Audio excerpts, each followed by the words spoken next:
abençoou a sua casa, Deus abençoou sua família.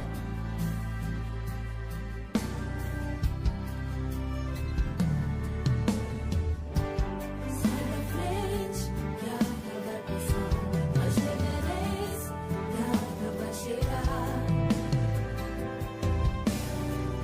A presença de Deus chegou neste lugar. Olá, graça e paz.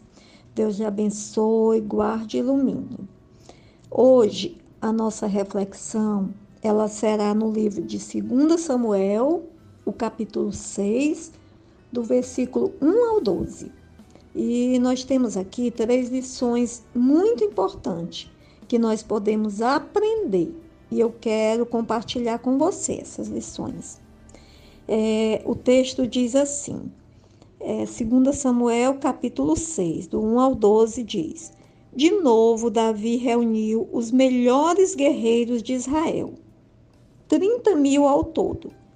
Ele e todos os que o acompanhavam partiram para Baalá, em Judá, para buscar a arca de Deus, arca sobre a qual é invocada o nome do Senhor dos Exércitos, que tem o seu trono entre os querubins acima dela. Puseram a arca de Deus num carroção novo e a levaram da casa de Abinadab, na colina. Uzá e Aiô, filhos de Abinadab, conduziam o carroção com a arca de Deus. Aiô andava na frente dela. Davi e todos os israelitas iam cantando e dançando perante o Senhor, ao som de todo tipo de instrumentos de pinho, harpas, liras, tamborins, chocalhos e símbolos. Quando chegaram à eira de Nacon, Uzá esticou o braço e segurou a arca de Deus, porque os bois haviam tropeçado. A ira do Senhor acendeu-se contra Uzá, por seu ato de irreverência. Por isso, Deus o feriu e ele morreu ali mesmo, ao lado da arca de Deus. Davi ficou contrariado, porque o Senhor, em sua ira, havia fulminado Uzá. Até hoje, aquele lugar é chamado Pérez Uzá. Naquele dia, Davi teve medo do Senhor e se perguntou: como vou conseguir levar a arca do Senhor? Por isso, ele desistiu de levar a arca do Senhor para a cidade de Davi. Em vez disso, levou para a casa de Obed-edom, de Gate. A arca do Senhor ficou na casa dele por 3 meses. E o Senhor o abençoou e a toda a sua família. Aqui nós temos todo o contexto da nossa reflexão de hoje. A arca da aliança, ela era um objeto que simbolizava a presença de Deus, onde os sacerdotes invocavam a Deus e Deus se manifestava através daquela arca. A arca, ela representava a presença de Deus. Então, Davi decide trazer a arca da aliança para a sua cidade, pois a arca ela tinha passado em torno de 20 anos na casa de Abinadab. Um longo tempo, né? Ela tinha passado ausente de Jerusalém durante o reinado do rei Saul. E quem cuidava da arca na casa de Abinadab eram os filhos de Abinadab, que eram Uzá e Aiô. E quando Davi ele assume o reinado, ele decide trazer a arca para a sua cidade, em Jerusalém. Daí eles resolvem transportar a arca em uma carroça de bois, que estava completamente errada, porque a arca ela só poderia ser transportada carregada pelas varas encaixadas nas argolas que haviam nas laterais da arca e carregadas pelos levitas. Só quem poderia transportar a arca eram os levitas, e dessa forma, conforme a ordem que Deus ele havia dado a Moisés. E quando a arca estava sendo transportada na carroça de bois, um boi tropeça e a arca fica a ponto de cair. Então, usar na intenção de segurar a arca, para ela não cair, ele toca na arca com a mão e ele acaba sendo fulminado. Quando ele toca a arca de Deus, daí o rei Davi ele fica muito triste. Daí ele fica com medo e resolve deixar a arca na casa de Obed-edom. E lá na casa de Obed-edom, a arca permaneceu 3 meses. E Obed-edom prosperou em tudo o que ele possuía.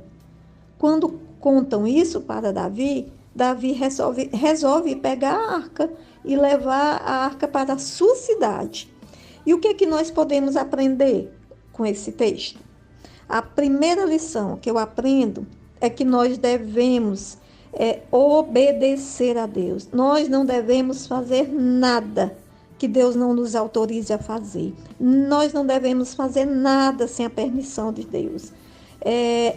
O que aconteceu aí diante de uma desobediência? No caso, ele pagou com a própria vida. Uzá, ele morreu quando ele tocou na Arca da Aliança, porque ele teve até uma boa intenção. Nós vemos que a intenção dele foi não deixar que a arca caísse, porém, ele desobedeceu uma ordem de Deus. Ele desobedeceu um mandamento e ele pagou com a vida, ele morreu. Então, isso nos ensina que nós temos que andar em obediência. Nós temos que andar em obediência a Deus, em tudo, em todos os sentidos. Qual é a segunda lição também que eu tiro desse texto? É que onde a presença de Deus é valorizada, a presença de Deus transforma o ambiente. Ela transforma a situação, transforma as circunstâncias. O texto que nós lemos, ele nos diz que o Senhor, ele abençoou a casa de Obed-edom.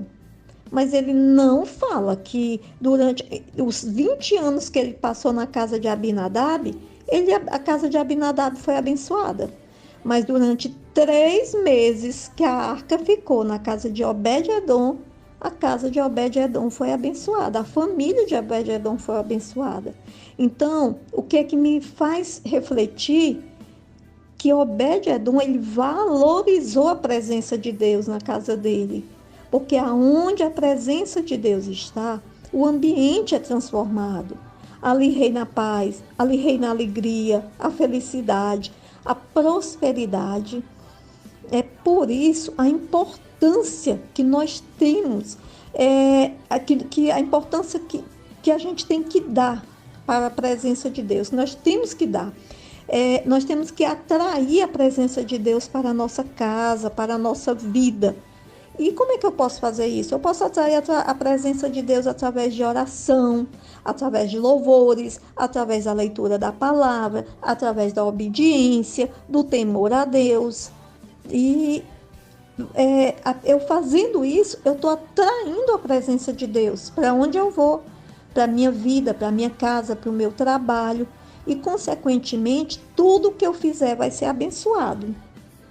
E essa foi a segunda lição que eu tirei. A terceira lição que eu também posso tirar desse texto é o testemunho. O testemunho que nós devemos dar da presença de Deus em nós. Qual o testemunho que eu estou dando da presença de Deus em mim, na minha casa?